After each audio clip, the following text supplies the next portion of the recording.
Hey, ladies.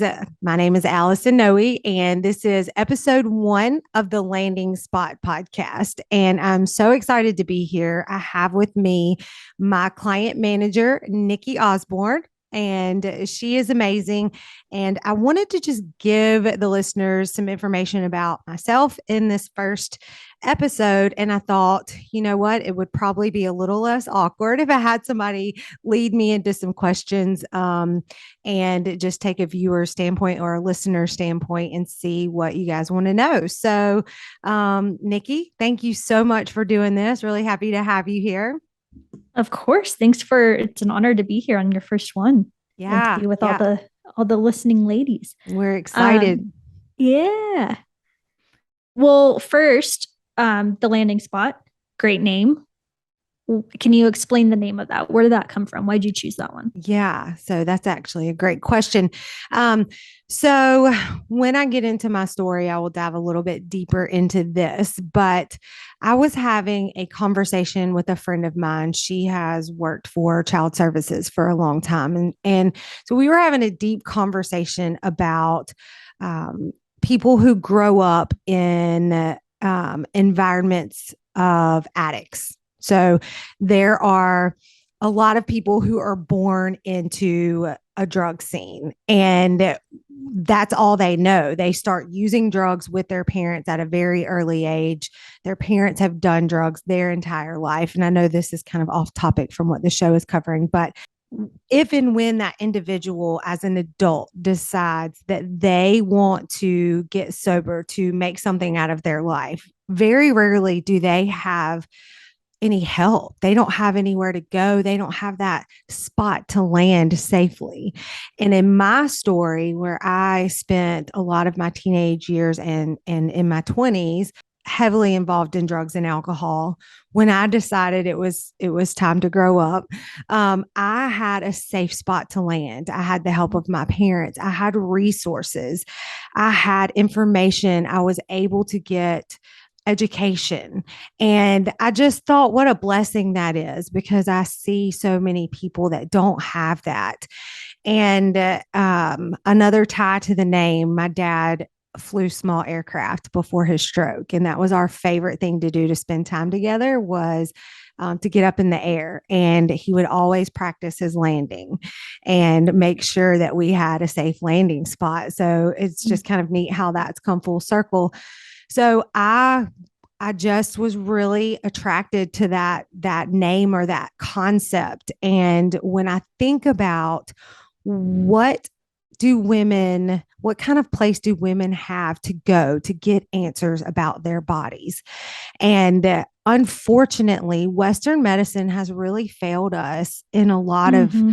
areas here, right? So Mm-hmm. the place that we have trusted, the professionals that we have trusted for so long to be our safe spot, our proper spot to land to get answers about our health. It kind of feels like we don't have that anymore. So many of the women I talk to from all over the country, I mean, they've lost hope. They've been from one doctor to the next, one medication to the next. They're not better, they're worse. Mm-hmm. And I know that there are solutions for them, and I want to provide them a safe spot to land, to learn, and to make those changes. And so, yeah, that's the very long answer to your question. Perfect. Yeah, that's why we're here. Yeah. And especially just having the non-judgmental Mm, um individ in how do you say that word? Individualization yes. for Yes. each woman is huge because like you said, the Western medicine isn't very individualized. Yeah. Sometimes it's judgmental. So just having your place of judgments out the door. You are your own person, and I'm not going to put you in a little bubble because that's not every body is the same. So Exactly. that's Oh, awesome. yeah. I love that the point that you pulled out of that.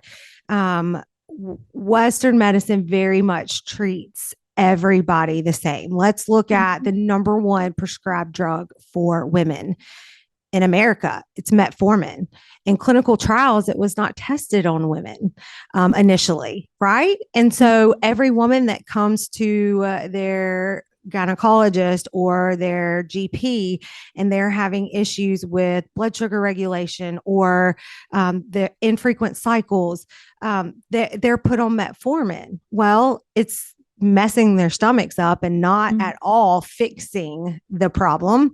And so, you're right. They aren't looking at the patient and figuring out what is wrong with that patient. It is, okay, check this symptom off. Here we go. Let's treat it this generic way. And the judgment, that's so important because I've heard time and time again, the women that I speak with talk about how they've been demeaned by their medical professionals or the loved ones in their life. They don't understand when these women are suffering from chronic fatigue and they worry that everyone around them looks late, that thinks that they're lazy, but they literally don't have the energy to get through their daily life. Or if they do, they are barely hanging on. And what we see is physiologically, when you're stuck in fight or flight, your body is shutting down your access to your energy. And that's a whole nother conversation. But they feel a lot of judgment. And a lot of times they've gotten judgment from their professionals. Well, why don't you just eat less and move more? You need to sleep more. Here's some medication to do that, So they are feeling judged. And it's important to me that we are opening up opportunities for women to learn about their bodies that are so different from men.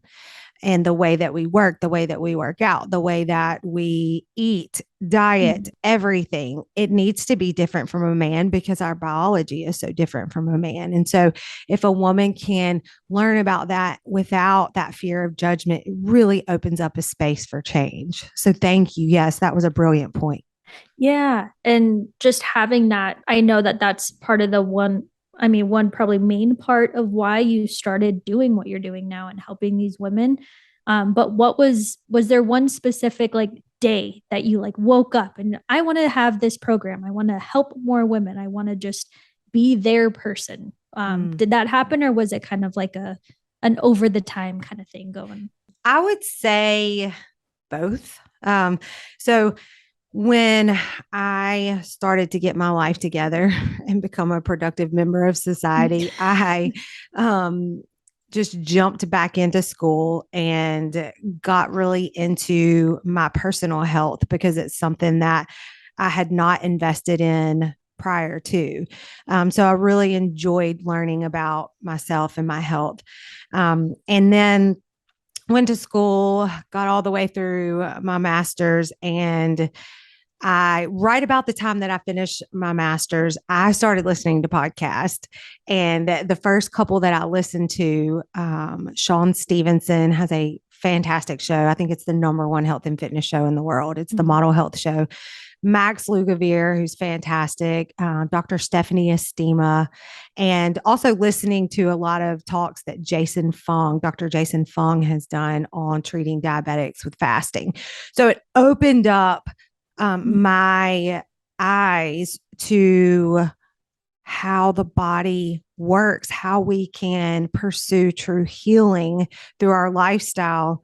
And God just gave me this insatiable desire to try it out, to learn more and to share what I'm learning, because I love to see those aha moments, those light bulb moments in people. And I was having so many of them. And when I would talk about it with friends at the gym or my mom and grandmother, or, just people in my social circle, and they were having those aha moments, those light bulb moments, it's addictive. And so that's what started a more holistic approach to how I wanted to help people. And as I got into the World Wide Web for marketing and began talking to women all over the country, the recurring theme was the hormone dysfunction. And it's undeniable. We've got so many things in our environment that are affecting our hormones. And, one little thing that we can do at a time to better our environment, the better we're going to feel, the more we're going to heal. And so it really opened up this avenue for me to um, claim my woman, my girl, the client that I want to help change her life. And it's been, I mean, such a blessed journey. I've been through my own battles with PCOS and hormone dysfunction, and physicians put me on birth control to solve it. And, I say that with air quotes. So I've been there. I've been, 80 pounds overweight. I have struggled with counting calories, all the things. And so I'm kind of the poster child for what not to do initially. I've tried it all out, and I didn't really start to cultivate change until I learned more about myself, my body, my hormones, and a whole new world opened up to me. And it's just exciting to share that with other women. That's awesome. And just having a platform to do that as well. They're not having to Google. They can, keep doing what they're doing, like running the household, getting the kids to bed. They can always have one earbud in their ear and listening to this podcast and just kind of learning more about their body. And it might trigger something in them like, oh, I didn't realize I could control that through this or stuff like that. So that's good that instead of just Googling, they can have you in their ear. Yeah, absolutely. It's been so beneficial in my health journey because as of right now, and I hope I'm not jinxing the podcast airwaves, but it's one of the very few places we can go that's uncensored and where individuals can find truth. And it's really important to me to provide that. And so the guests that I want to include are going to be professionals who have devoted their lives to this, specifically women and their health and hormones and metabolic function. And also women who have taken that brave step to make the changes in their life. I think it's so important that we hear from women who have done it. Maybe it's not a woman that has a title or a degree. It's a woman who, just like you said, is doing the laundry and hears something that sparks an interest and starts to seek it out. And then before you know it, you look up a year later and your life looks completely different and you can finally be engaged again rather than just hanging on by a thread. So that goes into the question I was going to ask you, which I don't know if you want to elaborate a little bit more, but just thinking ahead for this show. This is episode 1, and I'm sure there's going to be plenty of more episodes to come. But what is your desire for this show? What do you really want to come out of this show? Yeah, I have a lot of desires. One thing that I want to do is present a frontline opportunity to learn. I think that knowledge is power. Implementation is more powerful. But what I see, so I have ingrained myself in this, and I started to think that the message was getting out there and that everybody was starting to become aware of certain lifestyle factors that are influencing their health. And every single phone call that I get on with a woman who needs help, it's as if she's never heard this stuff before, or maybe she's heard a little bit of it, but so I want to provide that opportunity for women to hear from the professionals who are digging into the research, who are doing their own research. There's a lot of scientific backing, and I know that's really important for some people. And then I also want a place for women to come and be encouraged and inspired. That's a way that I operate. I absolutely love those movies or those podcasts or the shows that leave me in happy tears, and that have me in all the feels. It's something that I've always enjoyed. And so I want to provide that for women. And just like we mentioned earlier, just bring a safe spot for women to come and learn about their bodies. We are not taught about our bodies growing up. I don't even ever remember having a discussion about my period. It was just like, oh, you started that. Here you go. Here's some tampons. And that was it. And, I don't think that our parents knew enough about it, but a woman's cycle is now considered her fifth vital sign. This is one of the most important indicators of health. And we know nothing about it other than we have this week that everybody dreads. And so a lot of doctors are saying, hey, here's some birth control. You don't even have to go through that week. You can just skip it. And again, I don't want to go off on another tangent. That's for another day, another show, but it's a good episode. yes. We've just been so either uninformed or misinformed.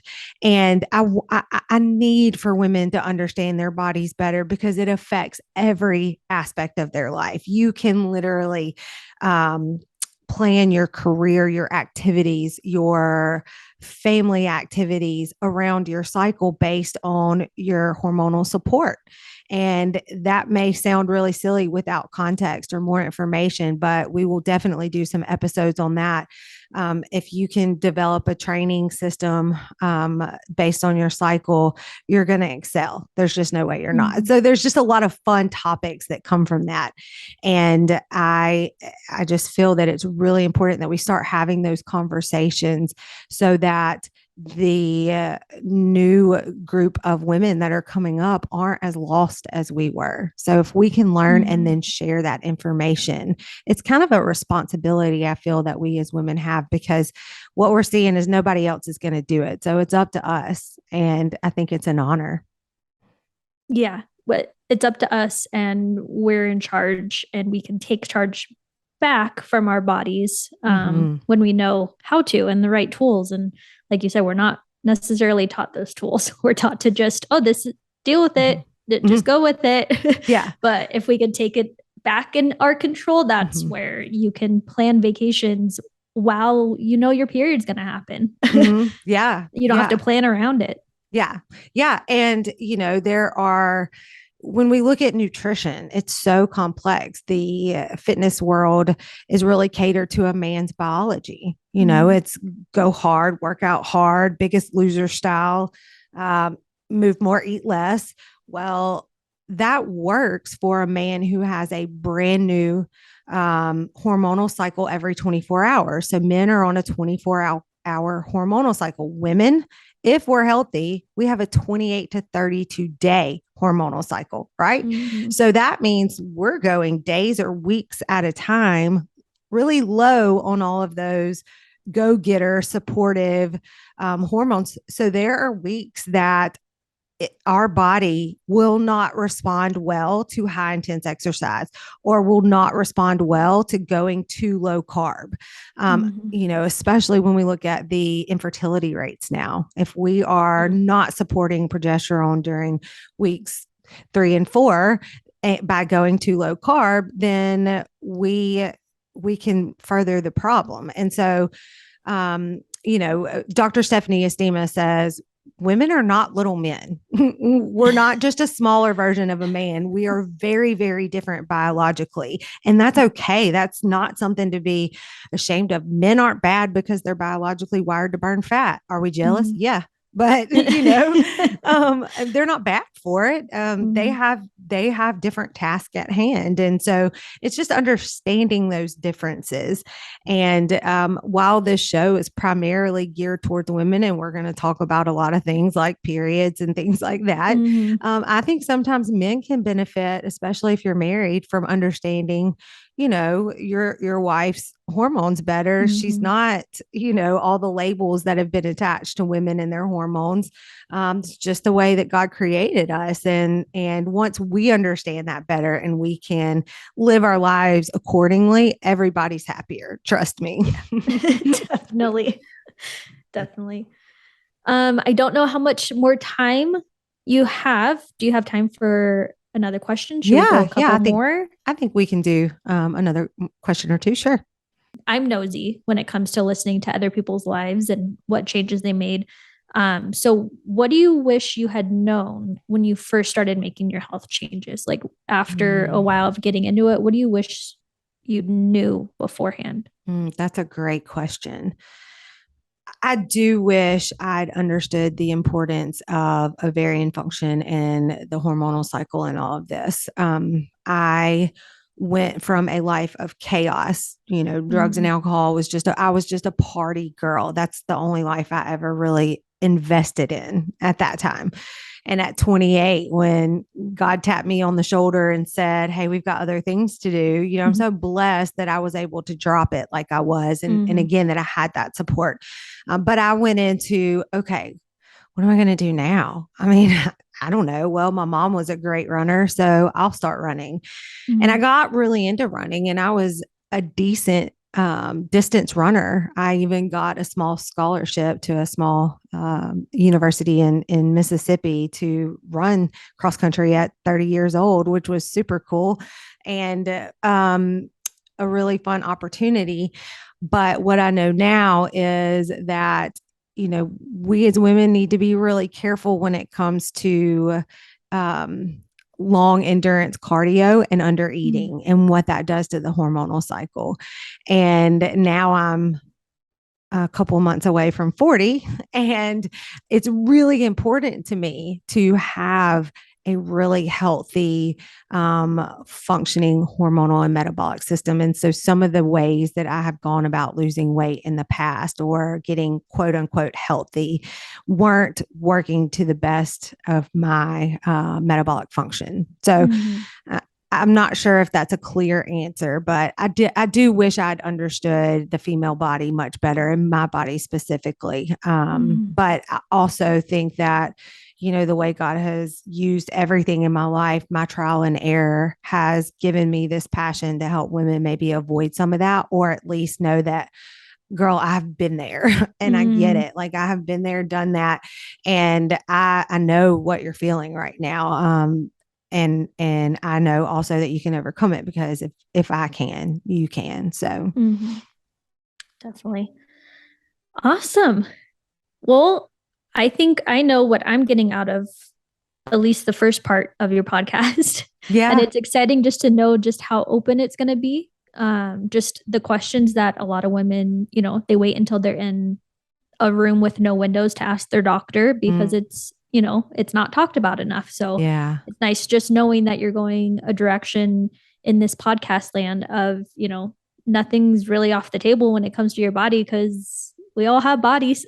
Yeah, yeah, that's a great point. And I do want to be that place for women to come who are suffering, who are Mm-hmm. desperate for change.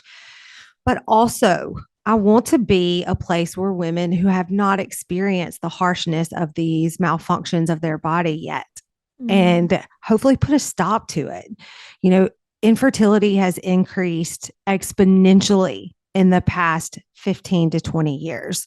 1 in 2 women are struggling with infertility now. That's insane. So we have got to stop that where it is. And so if women can learn more and have the desire to not be a statistic, then Mm-hmm. I want to provide them the information that will help them remain healthy long term. So I really hope that all women will enjoy this. It's certainly not just for premenopausal women.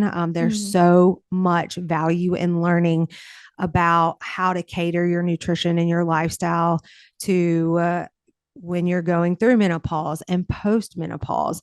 And that's a lot of information that's also not talked about. And I think Mm-hmm. it's not understood well by the medical community. And so we will definitely be talking about that here as well. Awesome. Sounds good. I will be an avid listener. Um, Not sure if you want to leave on like where they can find you, like your Instagram. Yeah. Because I know you're in messages and answering questions. So I know that you would love your audience if they reached out with any questions. You're always there for them. Yeah, I appreciate that. Because I didn't even think to cover that. So yeah, I am on Instagram. It's Allison Health Coach Noe. So at Allison Health Coach Noe, and we'll put that in the show notes. Mhm. And Nikki is also here to help. So we will put her Facebook and email information in the show notes as well. So if anyone has any questions, we'd love for you to reach out. But otherwise, definitely stay tuned. Give us a couple of listens. And if you like us, then subscribe, rate, and review. All of that stuff helps. It takes an army of women to cultivate change. And so I'm really excited to have every single woman who's interested join, lock arms, and let's get the word out there that there are ways that we can take our health back into our own hands. So, Nikki, thank you so much. I really appreciate that. You really helped guide that well. And I will close out today, and I look forward to episode 2. Bye, ladies.